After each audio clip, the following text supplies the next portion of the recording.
Chapter 36, High School. What I always loved most about middle school was that it was separate and different from home. I could go there and be Olivia Pullman, not Via, which is my name at home. Via was what they called me in elementary school, too. Back then, everyone knew all about us, of course. Mom used to pick me up after school, and August was always in the stroller. There weren't a lot of people who were equipped to babysit for Augie, so Mom and Dad brought him to all my class plays and concerts and recitals, all the school functions, the bake sales, and the book fairs. My friends knew him. My friends' parents knew him. My teachers knew him. The janitor knew him. "Hey, how you doing, Augie?" he'd always say and give August a high five. August was something of a fixture at PS 22. But in middle school, a lot of people didn't know about August. My old friends did, of course, but my new friends didn't. Or if they knew, it wasn't necessarily the first thing they knew about me. Maybe it was the second or third thing they'd hear about me.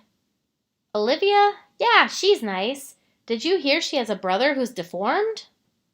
I always hated that word. But I know it was how people described Augie. And I knew those kinds of conversations probably happened all the time out of earshot, every time I left the room at a party or bumped into groups of friends at the pizza place. And that's okay. I'm always going to be the sister of a kid with a birth defect. That's not the issue. I just don't always want to be defined that way.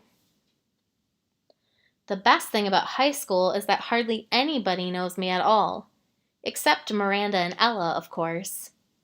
And they know not to go around talking about it. Miranda, Ella, and I have known each other since the first grade. What's so nice is we never have to explain things to one another. When I decided I wanted them to call me Olivia instead of Via, they got it without me having to explain. They've known August since he was a little baby. When we were little, our favorite thing to do was play dress-up with Augie. Load him up with feather boas and big hats and Hannah Montana wigs. He used to love it, of course, and we thought he was adorably cute in his own way. Ella said he reminded her of E.T. She didn't say this to be mean, of course, though maybe it was a little bit mean. The truth is, there's a scene in the movie when Drew Barrymore dresses E.T. in a blonde wig, and that was a ringer for Augie in our Miley Cyrus heyday. Throughout middle school, Miranda, Ella, and I were pretty much our own little group. Somewhere between super popular and well-liked. Not brainy, not jocks, not rich, not druggies, not mean, not goody-goody, not huge, not flat.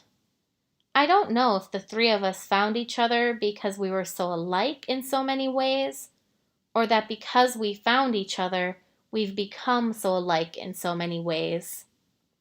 We were so happy when we all got into Faulkner High School.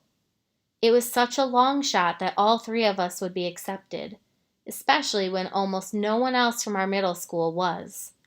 I remember how we screamed into our phones the day we got our acceptance letters. This is why I haven't understood what's been going on with us lately, now that we're actually in high school.